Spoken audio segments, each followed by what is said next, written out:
Good evening. We have with us Dr. Achin Narang, and he's a critical care specialist with Alchemist Panchkula and also the founder chairman of ISCCM in Panchkula. We welcome you, sir, to the Natco Pharma Specialty Studio, and we would love to listen to your advice to the young generation of doctors in associated with bacterial resistance and the critical care space. My first question to you is, how do you foresee the changes in critical care management? Thank you so much.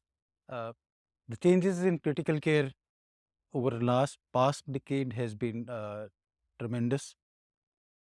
When we started 15, 20 years back in the critical care, we were short on armaments. But the good part was antibiotics used to work then.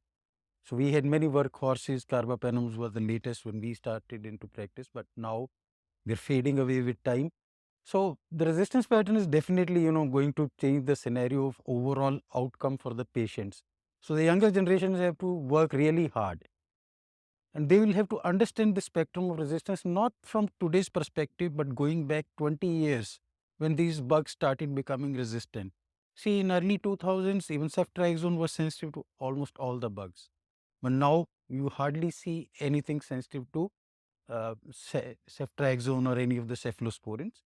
Obviously, newer strategies came in, combining of beta-lactam inhibitors and now development of newer beta-lactam inhibitors. So all that can be supportive, but ultimately it is the role of good critical care that will affect the outcomes, because antibiotics soon will be out of pipeline. I'm really not very hopeful on the antibiotic pipeline for now.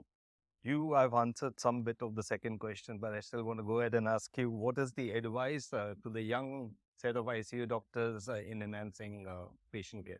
You have to learn good critical care, and good critical care is not just prescribing drugs. You have to take the patient's general condition, clinical condition in toto in consideration, and provide all the elements of supportive care along with the nutritional care, along with the whatever support of organ is required. Then only probably these antibiotics can really work. Just prescribing medicine and not taking care of other aspects of critical care in an ICU will not help your patient for sure.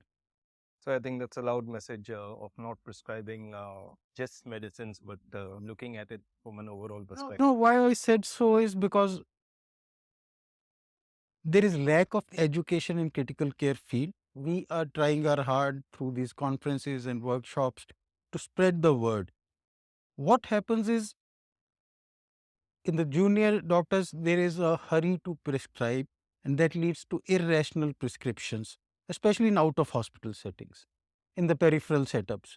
So, there is a lot of irrational prescribing that has to be taken care of.